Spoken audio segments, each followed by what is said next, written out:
일자리 진화와 인공지능 협업에 대해서 논의해 보도록 하겠습니다.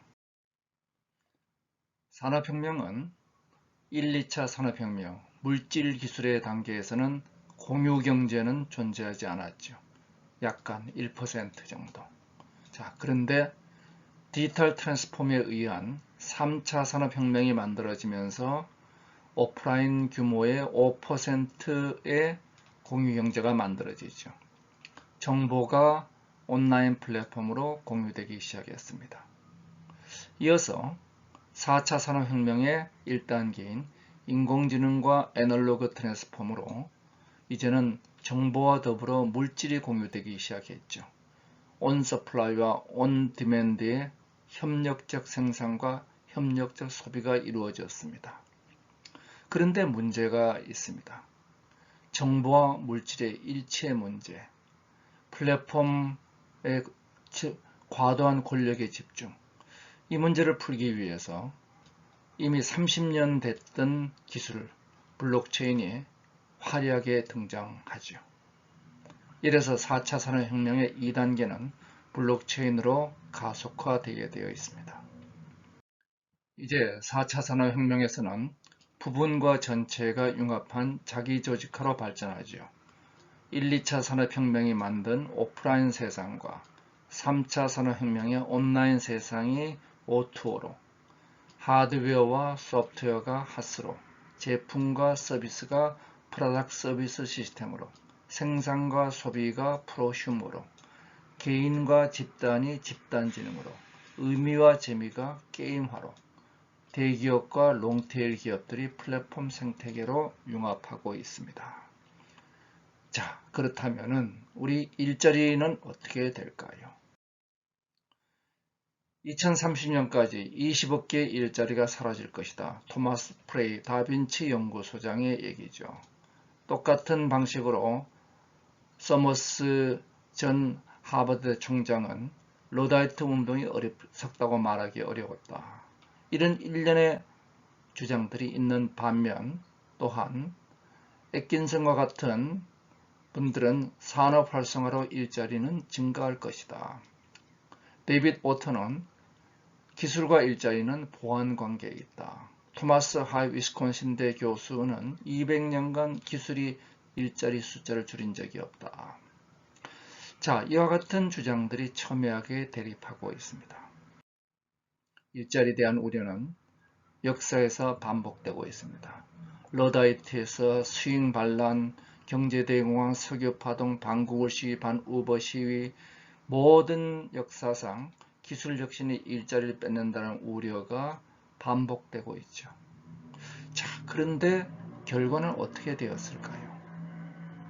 결과는 육체 노동을 대체하는 기계 파괴 운동의 러다이트 운동, 정신 노동을 대체하는 컴퓨터를 우려한 오토메이션 잡리 쓰레기까지 수많은 우려가 있었으나 노동 총량과 실업률은 변화가 없었습니다. 일자리는 진화할 뿐 소멸되지 않았습니다. 일자리는 소멸되었죠. 그리고 생성되는 창조적 파괴 과정을 거친 겁니다. 즉 80%가 넘는 농업의 일자리가 지금은 2% 이하로 줄었습니다. 78%가 실업자가 되었나요? 아니죠. 그들은 제조, 이어서 서비스업, 이어서 플랫폼 서비스업으로 이동했습니다. 자, 그럼 우리 질문은 뭔가요? 사라지는 일자리? 당연하죠. 모든 일자리는 사라져 갑니다. 우리의 질문은 새로 생기는 일자리가 무엇인가? 이것이 질문의 초점이 되는 겁니다. 자, 여기서 많은 사람들이 이와 같은 오류를 범하고 있습니다. 이를 노동 총량 불변의 오류라고 하고 있죠. 예를 들어 보죠. 우리 핫도그 가게를 기계와 인간이 같이 만들고 있었습니다. 그런데 신기술, 핫도그 자동화 기술이 등장해서 인간의 역할이 사라졌어요. 그 결과 대규모 실업과 경제 대공황이 발생할 것이다. 바로 노동 총량은 정해져 있는데 기계가 대체하면 인간의 일자리는 줄어들 것이다. 뭘 전제하고 있죠? 바로 인간의 욕구가 정해져 있다고 생각하는 오류를 범하고 있습니다. 자, 여기에 대해서 첫 번째 설명은, 그런데 그러한 일자리 상실이 벌어지지 않은 이유는, 그것은 핫도그가 자동화돼서 값이 싸지니까 더 많이 먹게 되고, 그래서 빵과 짝대기 만드는 일자리가 증가한 것이다. 근데 별로 신빙성이 안 가죠. 저도 그렇습니다. 배가 불러서 못 먹고 질려서 못 먹을 겁니다. 인간의 욕구가 이젠 새로운 욕구가 발생한다는 거죠.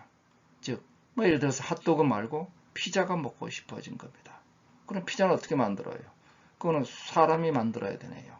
이래서 핫도그 기계 자동화의 결과는 인간 일자리의 상실이 아니라 핫도그와 피자를 같이 둘 다 먹게 된 것, 즉 사회 전체의 욕구가 추가적으로 충족되는 결과를 초래한 겁니다. 자, 인간의 미충족 욕망이 일자리의 원천이죠. 기계, 전기, 정보, 지능혁명을 거치면서 생산성이 증가했어요. 그러면 어떻게 될까요? 기존의 일자리는 줄어들죠. 그러나 새로운 일자리가 만들어집니다. 생존의 욕구, 안정의 욕구, 사회적 연결의 욕망, 자기 표현과 자아 실현의 욕망에서 일자리가 만들어지죠. 우리는 지금까지 가장 중요한 일자리의 본질을 착각했습니다. 일자리는 기술이 만드는 것이 아니라 인간의 욕망이 만드는 겁니다. 인간의 미충족 욕망이 일자리의 원천이라는 가장 중요한 원칙을 다시 생각해야 되는 것입니다. 자, 그러면은 1차 산업혁명을 거치면서 인간의 욕망 충족도는 증가됐죠. 2차 산업혁명을 거치면서 더 큰 욕망, 산업혁명을 거치면서 인간의 욕망은 더 많은 충족을 합니다. 이 과정은 이렇게 되죠. 즉, 생리적 욕구가 더 많이 충족되고, 어느 정도 충족되면 생리적 욕구는 이제 머무르게 되죠. 그러면서 기계의 역할, 이 파란 기계의 역할이 점점 더 많아집니다. 그러면 생리적 욕구를 충족하는 이 욕구 충족에는 인간의 역할이 줄어들죠. 즉, 지금 1차 산업, 농업 쪽의 인간의 역할은 획기적으로 줄었습니다. 그러나 그 사람들이 실업자가 된 거 아니죠. 이 사람들이 어디로 이동했습니까? 상위 욕구로 이동해 간 겁니다. 이래서 우리는 인간의 더 많은 욕망을 충족하게 된 거죠. 기술과 욕망의 공존화로 사회 전체 행복이 증가한 겁니다. 그러면서 절대 빈곤이 감소하죠. 1820년도에 전 세계 10억 인구의 90% 이상이 절대 빈곤에 속해 있었죠. 그러나 1980년을 경계로 해서 이러한 절대 빈곤 자체가 줄기 시작합니다. 숫자가 줄어서 이젠 절대 빈곤이 전 세계 70억 인구의 9% 이하로 줄고 절대 숫자도 1820년도부터 줄었습니다. 한편 4차 산업혁명은 산업혁명을 거치면서 쥐베티에 의하면 세계 총생산이 증가되고 있는데, 이러한 4차 산업혁명의 혁신 효과로 인해 가지고 세계 산업혁명의 GDP 증가는 증가되고 있습니다. 그러면서 노령화에 따르는 위기가 대응되고 있죠. 실제로 지금 뉴노멀이라는 2008년 금융위기 이후에 저성장 예측은 깨지고 있습니다. 지금 전 세계 경제는 3% 이상의 고속 성장을 하고 있습니다. 미국과 같은 거대한 국가가 지금 4%의 성장을 하고 있는 거죠. 바로 4차 산업혁명이 이룩한 생산성과 성장률 기대, 그 결과는 일자리의 창출이죠. 자, 그러면은 우리는 그냥 내버려 두면 되는 건가? 걱정 안 하면 되는 건가? 그렇지는 않습니다. 자, 기술이 발전하면 생산성 증가하죠. 그러면 노동 총량이 감소합니다. 1차 감소예요. 그러면 노동 시간이 감소되면서 여유 시간과 여유 소득이 만들어지고 새로운 욕망의 일자리가 만들어질 때까지 타임 레그가 존재합니다. 이 사이에 진화적 실업이 만들어집니다. 옛날에는 이 기간이 한 세대를 넘어섰는데 이제는 한 세대 안에서 4차 산업혁명에서는 10번의 이러한 일자리 변화가 있을 것이다. 문제는 소멸과 생산의 타임 레그가 어마어마하게 빨라졌다는 것이 4차 산업혁명의 문제입니다. 그러면은 국가의 역할은 과연 무엇이 되어야 할까요? 4차 산업혁명에서는 정리하면 이런 거죠.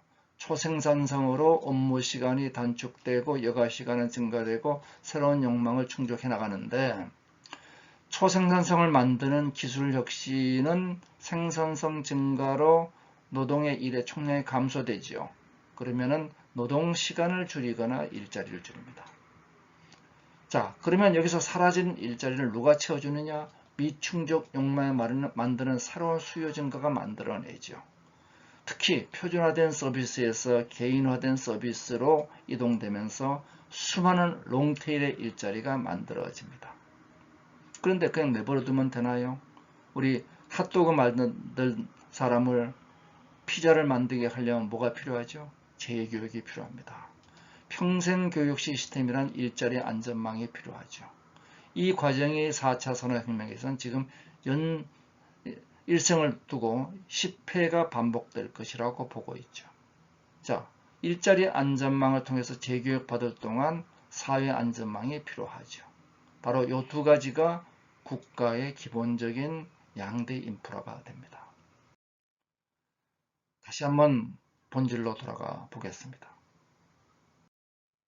기술과 욕망의 공진화로 4차 산업혁명을 설명했죠. 산업이란 생산과 소비가 순환되는, 즉 기술과 욕망의 공진화다. 이런 관점에서 산업혁명을 저희는 이렇게 설명했습니다. 1차는 기계가 생존을, 2차는 전기혁명이 안정의 욕구를, 3차는 정보혁명이 사회 연결을, 4차는 진흥혁명이 자기표현 욕구를. 자, 이와 같이 인간의 욕망과 기술의 혁신이 공진화하는 형태로 우리는 산업혁명을 바로 봐야 된다. 기술만 가지고 보는 것은 어디까지가 3차고 어디까지가 4차인가가 명확히 구별되지 않습니다. 이 기술의 벽이 그닥 그렇게 완벽하지가 않은 거죠.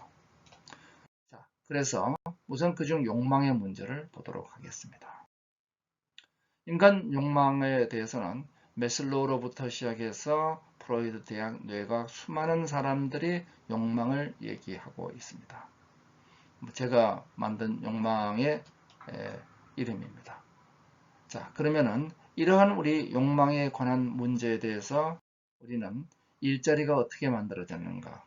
1차, 2차, 3차, 4차 산업혁명을 거치면서 이러한 인간의 욕망의 생리, 안정, 사회기속, 자기표현, 자아실현 욕망이 각각 기술이 일자리를 소멸시키면 욕망이 일자리를 만들고 기술이 소멸시키면 욕망이 일자리를 만드는 이러한 과정이 창조적으로 반복되어 온 것입니다. 자, 이것을 우리가 그림을 그려봤습니다. 1차 산업혁명은 이와 같이 단순한 욕망, 먹고 사는 문제. 2차는 좀 더 다양한 우리 인간의 욕망이 분기됐죠. 더 잔가지들이 다시 3차 산업혁명에서 관계 욕구로 분기됩니다. 4차 산업혁명은 어떤가요? 개인화된 욕망. 그래서 수많은 나뭇잎 하나하나가 우리 인간의 욕망입니다. 여기서 무엇이 만들어지느냐? 바로 거대한 미래 일자리가 만들어집니다. 여기서 끝나지 않습니다. 여기서 꽃이 피죠. 이러한 꽃이 피면서 자아실현 욕망이 실현돼서 여기서 열매가 맺고 씨가 뿌려져서 확산돼 나갑니다. 미래 일자리는 이와 같이 분기되는 수많은 욕망으로 인해서 단순 노동이 이제는 복합 노동으로 수많은 체험의 경험의 경제로 이동을 해가고 있습니다. 롱테일 경제죠. 미래 일자리는 롱테일. 그 롱테일 속에 뭐가 있느냐? 개인화된 일자리니까 디어드스. 모릅니다. 현재 모르는 일자리다 하는 거죠. 지금 모르는 기타 직업들이다. 일자리를 예측하는 것은 이제는 명백한 오류가 되고 있다는 것입니다. 복잡계 영역이죠. 자기 표현의 일자리가 증가합니다. 만드는 메이커 운동. 그 메이커 운동에서 만들어진 물건을 거래하는 아이더스 단미. 그리고 각종 크리에이터들이 등장하는 MCN 네트워크들. 자, 이와 같이 노동 일 논리로 승화해 가고 있습니다. 특히 그 단계를 넘어서 이제는 자아실현의 기업가 정신에 기반한 창업이 확산되고 있죠. 이제는 일 그 자체가 재미입니다. 삶을 완벽하게 만들지 말고 재미있게 만들어라. 드롭박스의 창업자 휴스턴의 얘기가 되겠습니다. 저커버그도 이런 얘기를 했죠. 그 일이 중요하고 세상에 도움이 되어야 한다. 미래 일자리는 어떤 일자리냐? 재미와 의미가 결합된 일자리입니다. 미국 일자리의 최신 트렌드를 놓고 보면은 1999년 대비 70% 이상 증가된 기업군은 한마디로 퍼스널 케어 앤 서비스. 이게 전체 77%. 개인관리 서비스, 스킨케어, 메이크업 아티스트, 동물조련사 이런 직업군들이죠. 뭐죠? 자기 표현에 능동적 개인 사회 일자리죠. 이 일자리들이 이끌어왔습니다. 한국의 일자리도 메슬로우의 5단계 입각해서 연도별 소비 트렌드를 분석해 보면은 사회 연결 욕구를 넘어서 이제 자기 표현 욕구의 시대로 들어서고 있다. 자, 그러면 이 미래 일자리 트렌드 전망은 직무 변화 탐색을 놓고 봤을 때는 모든 분야에서 이러한 다양한 일자리의 변화가 일어선과 동시에 새로운 일자리는 롱테일 쪽에서 만들어집니다. 제가 운영하는 IPCEO 캠프 중학생 선발 시 중학생들에게 물어보았습니다. 많은 일자리들, 로봇 언어 해독자, 유전자 보험 컨설턴트, 기업 재교육 기술자, 드론 충전 기술자, 인공지능 베이비시터, 심리치료사, 수많은 미래 일자리들입니다. 여기에 국한되지 않죠. 점점점점으로 가고 있습니다.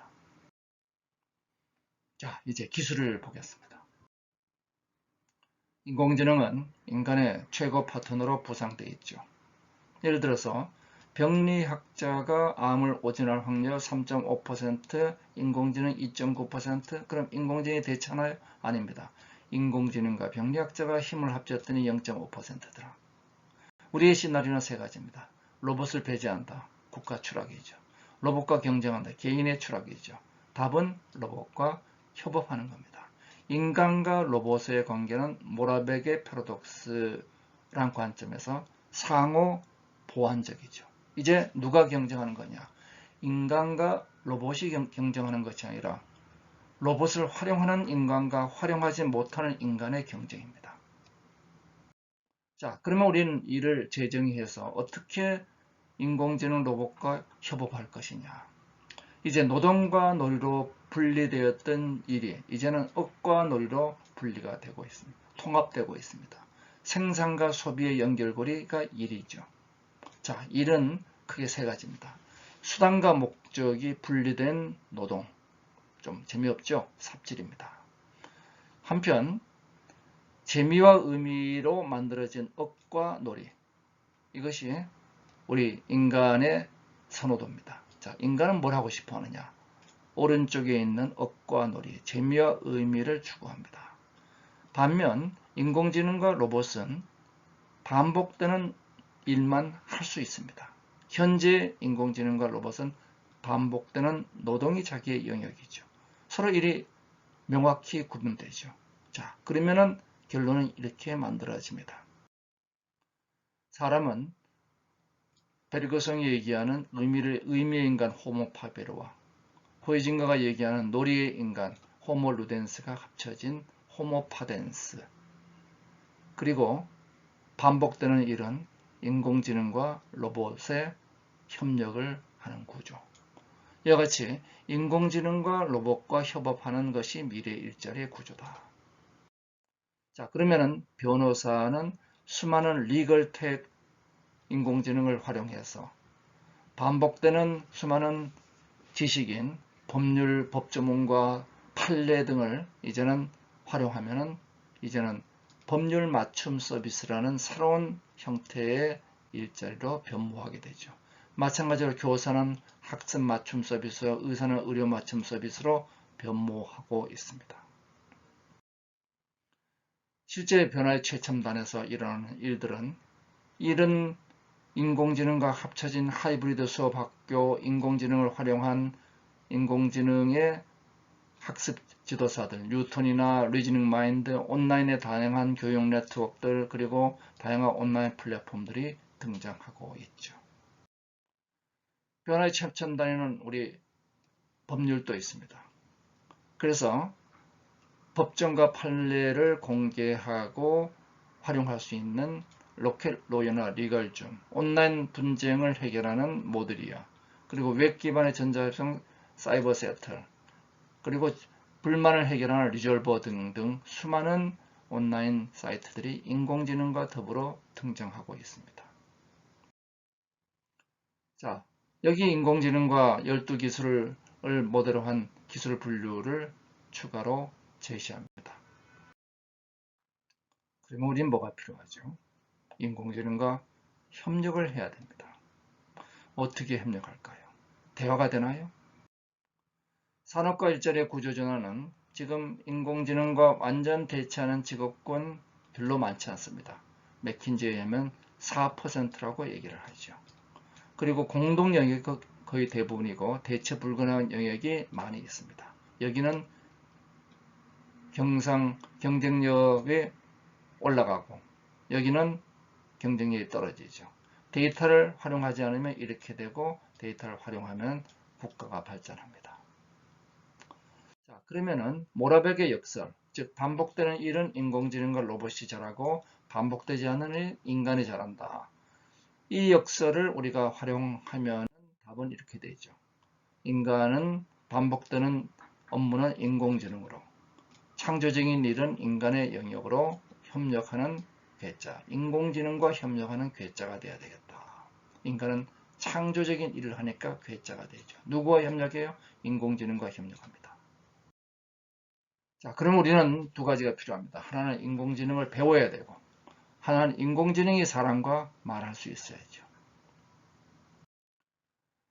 구글의 텐서플로우는 이미 개방 생태계로서 전 세계 인공지능을 뒷받침하고 있습니다. 이래서 텐서플로우는 이 구글의 개방 생태계로서 플로그래프 라이브러리를 제공하고 텐서보드를 통해서 수많은 인공지능 학습과 그리고 수많은 알고리즘을 공유를 해나가고 있습니다. 자, 그런데 이제 새롭게 이 데이터를 얻어서 데이터를 다시 준비해서 엔지니어링 셀렉션하고 모델 트레이닝하고 하는 이 과정을 해야지 텐서플로우를 통해서 우리가 데이터로부터 뭔가 프리딕션을 할 수 있는데 지금 구글 오토 머신러닝 같은 경우는 데이터 어퀴지션에서 프리딕션까지를 그냥 중간은 알아서 해준다. 즉 인간이 인공지능 활용하는 것을 너무나 쉽게 해준다. 복잡한 프로그램 필요 없이. 그리고 미래에 바로 이것이 인공지능의 모습이라는 것이죠. 이걸 통해서 우리는 현장 인력 교육을 시켜 나가야 될 것입니다. 누구나 인공지능과 활용할 수 있고 말을 할 수 있어야 된다. 반면에 이러한 일들을 우리가 연구실에서 대자연까지 사는 대표적인 비영리 단체 GSL의 경우는 이 이미지만 찍어서 구글의 오토머신 러닝에 집어넣었더니 뭐가 되느냐? 동물의 행태 조사 분석이 바로 이루어지게 되어 있습니다. 여기에 들어가면 그러한 내용들이 들어있죠. 자, 그런데 더 문제가 되는 건 사람이 인공지능은 배운다 치고 근데 인공지능이 왜 그렇게 결정했는지 우리는 몰라요. 자, Explainable AI, 흔히 얘기하는 XAI가 필요한 이유. 자, 개비지 데이터가 들어가면 개비지 아웃풋이 나오죠. 인종차별적 트위터 글들을 마이크로소프트의 떼이가 배워서 차별적 말을 하게 됩니다. 인공지능은 현재 왜 그렇게 결정하는지 모르는 블랙박스죠. 자, 인공지능이 왜 그렇게 했는가를 우리가 설명할 수 있어야 되는데 그 과정과 이유를 몰라요. 확인이 불가합니다. 그냥 결과만 우리에게 알려줍니다. 그러니까 인공지능에 대한 불신, 인공지능과 인간과 협력의 차질이 벌어지게 되죠. 자, 이게 고양이라면은 이게 왜 고양인지 이유를 우리에게 설명을 해줘야 되는 거죠. 자, 그러면은 이러한 설명 가능한 인공지능이 있다면은 우리는 왜 이런 이가 도출됐는지를 이해해서 확인이 되면은 인공지능에 대한 신뢰가 만들어지죠. 인공지능, 즉 Explainable AI는 지금 설명 안 되는 인공지능이 설명을 통해서 인간과 인공지능의 협업이 이제 확산되는 형태로 가고 있습니다. 설명 가능한 인공지능, 이런 거죠. 지금은 이런 이미지를 넣어서 인공지능을 트레이닝을 시킵니다. 트레이닝된 결과를 가지고 자, 이것은 93%의 확률로 고양이야. 근데 왜 이게 고양인지 도대체 설명을 안 해준 거죠. 소통 불능 협업 한계가 도달했습니다. 이제 Explainable AI는 이 새로운 인공지능의 학습 결과를 우리에게 이와 같은 디시전 트리와 같은 설명 가능한 모델로 해서 이거는 털이 있고 그리고 으르렁거리고 발톱이 있고 그래서 이것은 고양이야. 따라서 인간과 소통과 협업이 가능하게 되는 거죠. 자, 그러면은 이러한 Explainable AI는 기존의 현재 수많은 인공지능의 러닝 테크닉을 보면은 설명성과 그리고 정확성 이 두 개를 놓고 봤을 때 현재 딥러닝은 설명성은 꽝인데 정확성은 높죠. 반면에 디시전 트리는 설명성은 높은데 정확성이 매우 낮아요. 어떻게 하면 좋을까요? 이걸 설명 가능하게 끌어올려야죠. 그래서 Explainable AI는 이런 일을 하기 위해서 이 딥러닝의 결과를 인터프리터블한 모델로 예를 들어 디시전 트리 같은 모델로 만드는 거죠. 그래서 이걸 통해서 우리는 블랙박스를 설명 가능한 형태로 바꾸게 됩니다. 자, 그러면은 이걸 통해서 우리는 할 수 있는 수많은 새로운 일들, 소통, 협업, 예측이 가능해지죠. 이제 딥러닝 그 자체는 달파는 더 이상 지원하지 않습니다. 달파가 가장 중요하게 지원하는 것은 인간과 인공지능의 협업을 지원하고 있죠. 이걸 통해서 UX 디자인, 랭귀지 다이얼로그, 사이로지컬 시오리 이런 것들을 뒷받침하고 있습니다.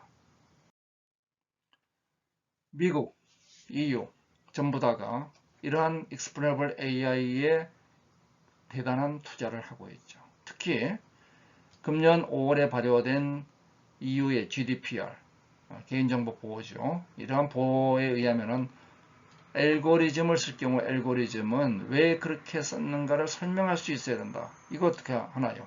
기존의 알고리즘을 이제는 딥러닝 가지고는 한계에 도달한다는 거죠.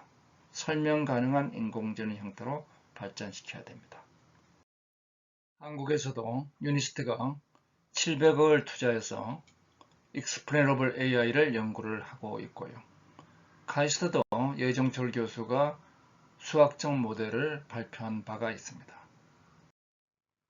이것은 카이스트 예정철 교수가 행켈 행렬의 기저함수를 가지고 이러한 인공지능 딥러닝을 분석을 해봤더니 기저함수의 개수와 깊이를 미리 예측할 수 있어서 딥러닝 자체를 설계할 때 최적화도 가능하다는 결과를 제시한 바가 있죠. 카이스트의 알고리즘의 결과입니다. 참고하시기 바랍니다. 이러한 인간과 기계, 인공지능의 협업 가운데는 또 무엇이 들어가야 되느냐? 가상세계에는 데이터의 세계입니다. 그리고 현실 세계는 인간의 세계죠. 이 두 개의 세계가 서로가 시각화하고 동기화하려면 뭐가 필요하냐? CPS, 사이버 피지컬 시스템이 필요합니다.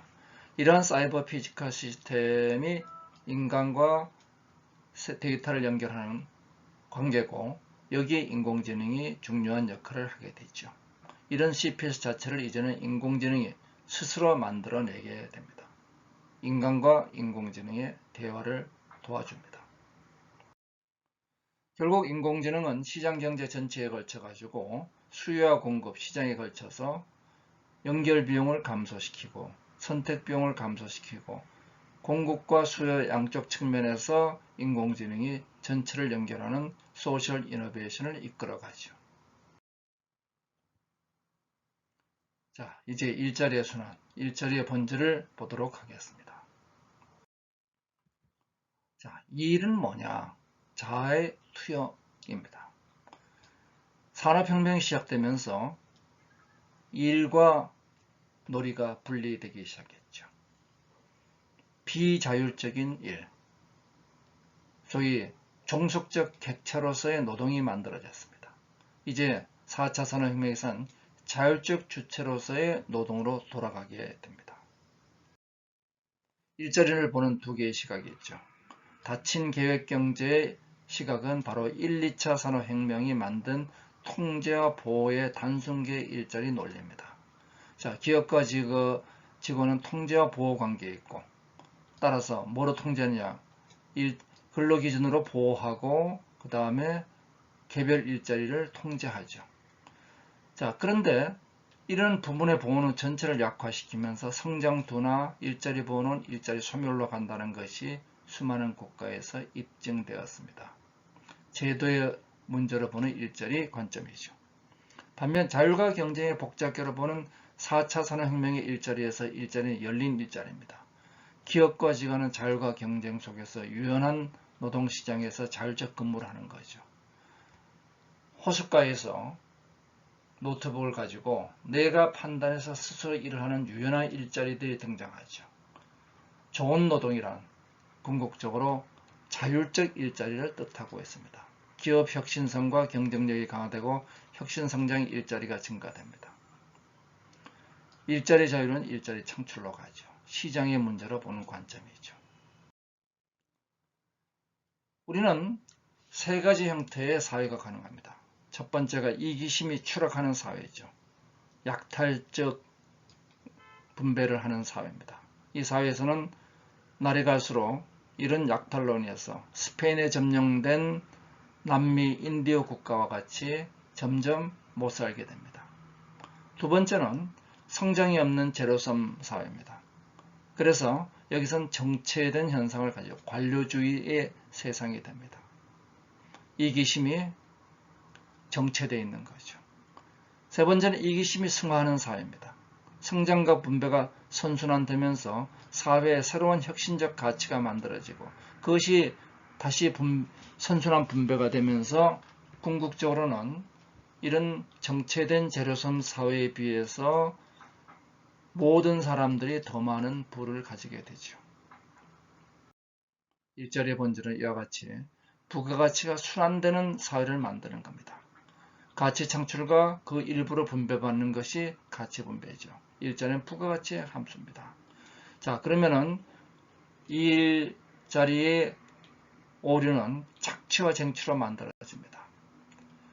기업의 착취, 이것은 부당노동, 노조의 착취는 과도한 노조의 성과급, 이런 것들이죠. 전부 다 부가가치 순환을 깨고 있습니다. 일자리는 이제는 복잡계적 관점에서 생명체로 봐야 되죠. 생명체는 부분이 소멸하면 전체가 살죠. 인간의 암세포와 같이 부분이 안 죽으면 전체가 죽습니다. 뼈는 파골세포가 파괴해서 조골세포가 새로 만들죠. 이 사회는 그래서 부분의 창조적 파괴로 전체가 혁신되는 겁니다. 무가치의 노동자와 임원은 기업의 암세포가 됩니다.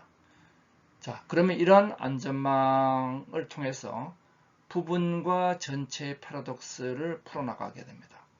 부분을 통해서 전체가 혁신하는데 부분을 안전망으로 보호하는 거죠. 통제와 보호는 일자리를 비추고 자율과 경쟁은 일자리를 창출합니다. 자, 그러면은 우리가 이 사회의 지속 가능한 사회를 위해서 사회 안전망을 구축해야 됩니다. 사회 안전망은 누가 하죠? 국가 재원으로 하죠. 자, 국가 재원은 도대체 어디서 나오나요? 국민 부담이죠. 국민 세금과 국민 부담입니다. 국민 부담은 어디서 나오나요? 이것은 기업의 성장에 따른 성과로부터 만들어집니다. 결국은 성장과 부담과 복지는 서로 연결되어 있죠. 여기는 혁신의 영역, 기업의 영역입니다. 여기는 분배의 영역, 제도의 영역이고 여기가 순환의 영역이죠. 이 세 가지를 순환시키는 것이 혁신의 안전망, 일자리 안전망, 사회 안전망이란 3대 안전망. 뒤에서 설명을 다시 드리겠습니다. 자, 그러면 글로벌 일자리 트렌드는 어떻게 가고 있는가? 이러한 안전망 구조로 가고 있는 거죠. 개별 일자리는 보호되지 않지만 전체 일자리는 보호됩니다. 자, 이제는 아이디어만 있으면 장비도 활용 가능하고 소프트웨어도 활용 가능하고 자본 조달도 가능하고 마케팅도 가능하고 실리콘밸리의 평균 창업 비용이 500만 불에서 5천 불로 줄어들었죠. 이러한 프리 에이전트가 초연결된 퀵경제 도래가 바로 4차 산업혁명의 모습인 겁니다. 한 명 한 명은 일자리가 불확실하죠. 그렇지만 항상 연결되어 있으면 불확실하지 않다는 겁니다. 이것이 부분과 전체의 복잡계 패러독스를 푸는 것입니다. 자, 4차 산업혁명의 생태의 구조는 그래서 고정된 직위에서 이제는 유연한 업의 형태로 이동합니다. 수많은 플랫폼 기업들이 등장하죠. 전세계 기업가치 10대 기업 중에 7개가 플랫폼 기업들입니다. 그리고 수많은 스타트업들이 등장하죠. 이러한 플랫폼 사업자의 성장, 이것은 긱워크의 활성화와 연결되어 있습니다. 자유근무자, 이것은 가장 바람직한 노동이죠. 디지털 플랫폼 활용을 하고 있죠. 산업혁명 이전에는 우리가 수단과 목적이 균형을 맞추고 있었습니다. 작업자죠. 그러면서 산업혁명이 진행되면서 수단과 목적이 분리된 노동이 만들어졌죠. 지계시대였습니다. 이제는 다시 수단과 목적이 재결합하죠. 가치지향적 업의 시대가 되고 있습니다. 수단과 목적이 결합, 분리를 통해서 재결합합니다. 이 초연결, 집단지능 기반의 가치지향적 업의 시대, 새로운 노동의 패러다임이 필요하죠. 4차 산업혁명은 이러한 노동의 패러다임 변화를 통해서 복잡계적 긱경제를 통해서 개인과 사회가 순환하는 업과 장이 순환하는 구조를 가지면서 가치 창출과 가치 획득이 순환되는 구조입니다. 모든 조직은 오픈 이노베이션을 통하고 아웃소싱으로 조직이 붕괴됩니다.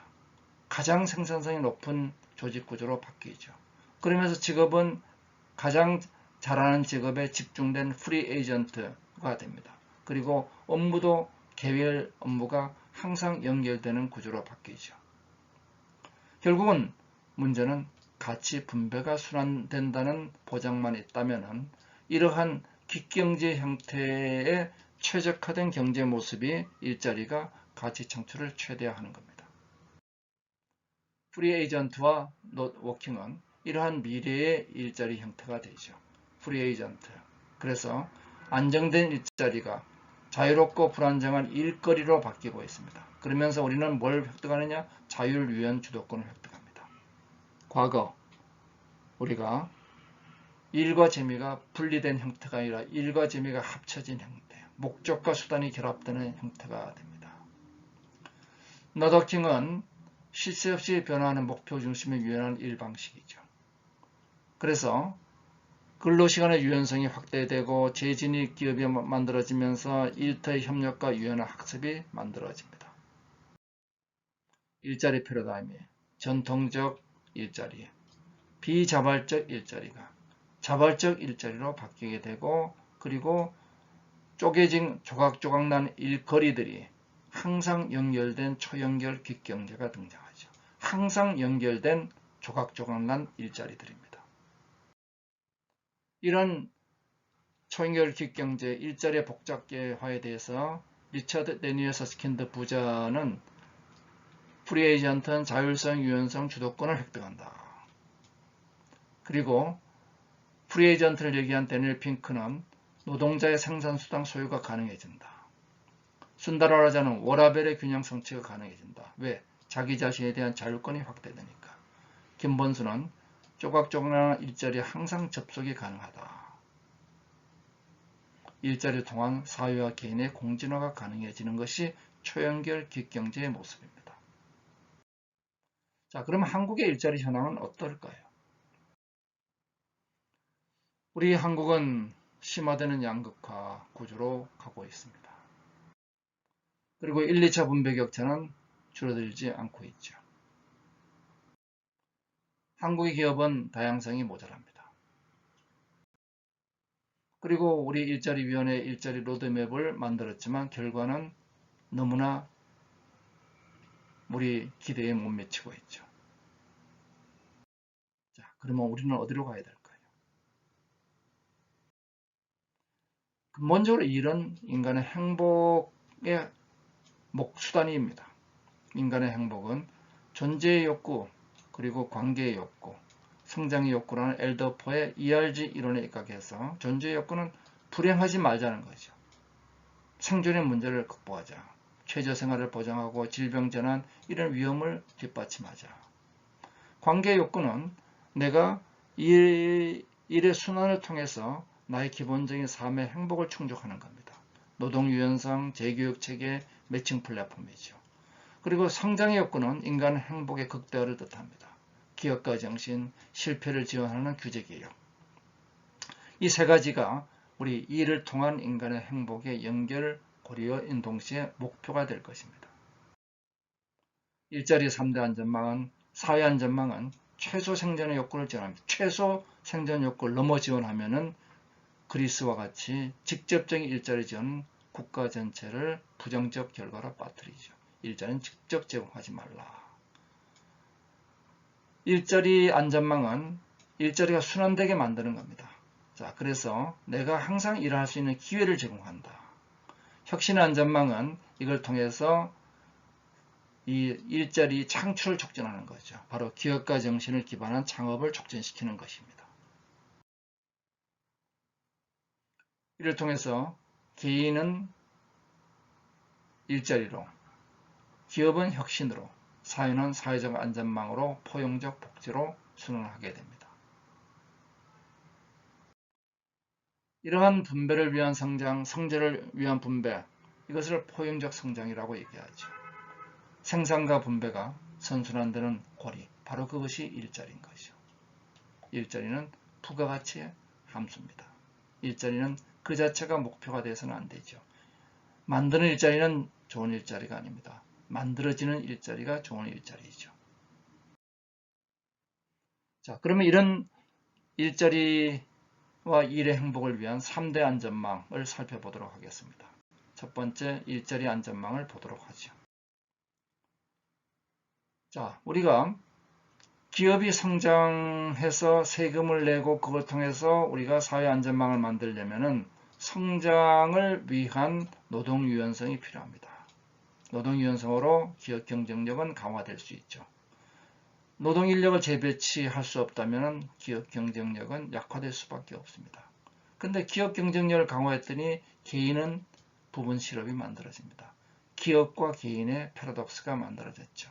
이것을 사회가 재교육 시스템을 통해서 역량을 강화시켜서 매칭 플랫폼으로 다시 돌려주는 것이 일자리 안전망. 그것이 일자리 시장과 결합되면서 일자리가 선순환 구조로 들어가야죠. 이런 일자리 안전망이 정책의 핵심이 되어 있는 것이 덴마크의 플렉시큐리티, 스웨덴의 랜마이드러, 네덜란드의 폴더 모델, 핀란드의 발전 전략 2020의 핵심이 되겠습니다. 핵심은 인적자본 투자와 재교육이죠. 소비성 지출, 연금보다 교육, 보건, 보육, 이것이 중요한 겁니다.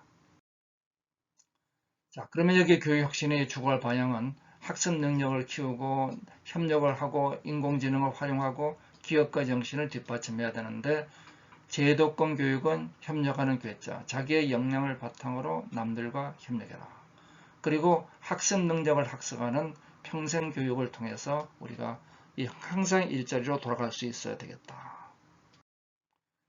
제도권 교육의 핵심은 제일 중요한 것은 세상 변화를 뒷받침할 수 있는 소셜 프로젝트를 러닝을 통해서 그리고 기존의 지식은 무크와 플립러닝으로 온라인으로 그리고 그 전체를 연결하는 맞춤 교육으로 만들어가라. 이를 통해서 실전의 액티브 교육이 만들어지죠.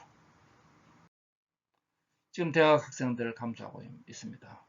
정원을 넘는 대학 이 박정원이 이제는 정원 이하로 떨어지고 있죠.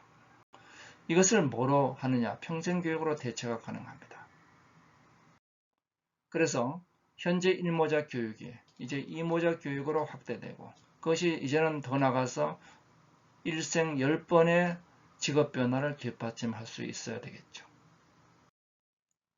그 다음에 교육 이후에는 역량 매칭을 통해 가지고 항상 조각조각난 일거리들이 연결될 수 있는 구조를 만드는 것입니다.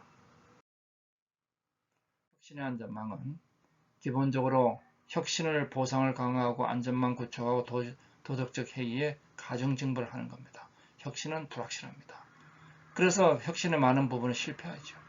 이 실패한 사람들을 징벌을 주면은 모든 사람은 안정구조로 가게 됩니다. 이들을 혁신의 안전망을 통해서 다시 재도전할 수 있게 하고 그중 5%의 도덕적 해이는 가중증벌하라는 거죠.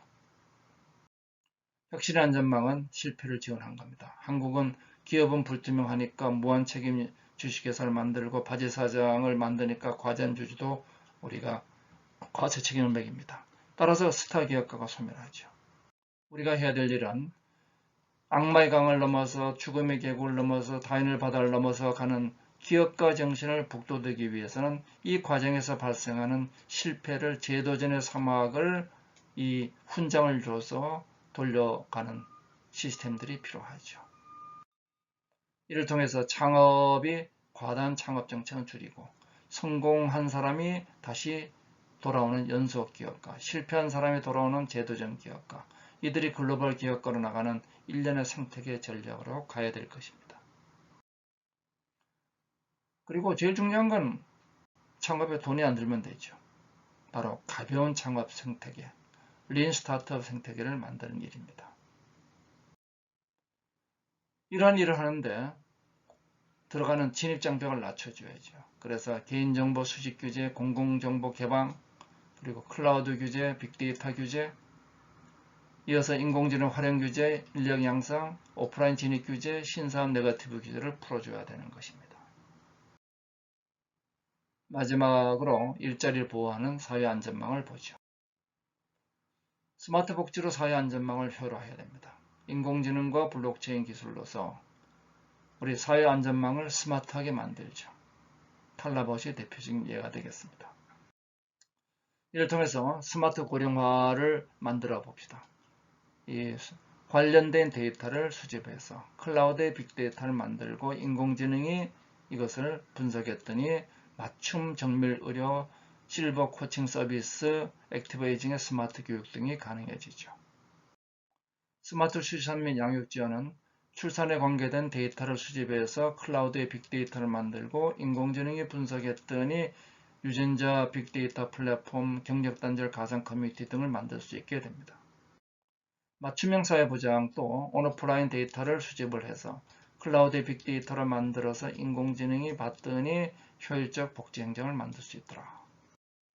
스마트 안전망도 우리가 실업률, 기초 생활보장, 자기기업인 이런 데이터를 수집해서 클라우드 빅데이터를 만들고 인공지능으로 스마트하게 수급관리, 부정, 중복, 수집을 정리할 수 있게 되죠. 행정 서비스도 블록체인을 바탕으로 우리가 복지 데이터와 수요 데이터를 정리하면은 정보화를 통해서 우리는 복지 서비스의 실시간 자동화를 만들 수 있게 됩니다. 마무리하겠습니다. 3대 안전망, 성장과 복지가 국민 부담으로 선순환되기 위해서는 혁신의 영역을 뒷받침한 혁신의 안전망, 분배의 영역을 뒷받침한 사회 안전망, 순환의 영역을 뒷받침한 일자리 안전망으로 이 복잡계적 일자리가 안정된 시스템으로 발전하게 될 것입니다. 이를 통해서 일자리는 직무 유연성을 확대하고 규제 개혁을 하고 선순환 생태계를 만듭니다. 재교육 정책과 역량 매칭 플랫폼으로 일자리 안전망을 만들고 스마트 복지와 스마트 평생교육으로 사회 안전망을 만드는 이것이 상생국가라고 하는 포용적 성장의 길일 것입니다. 네, 감사합니다.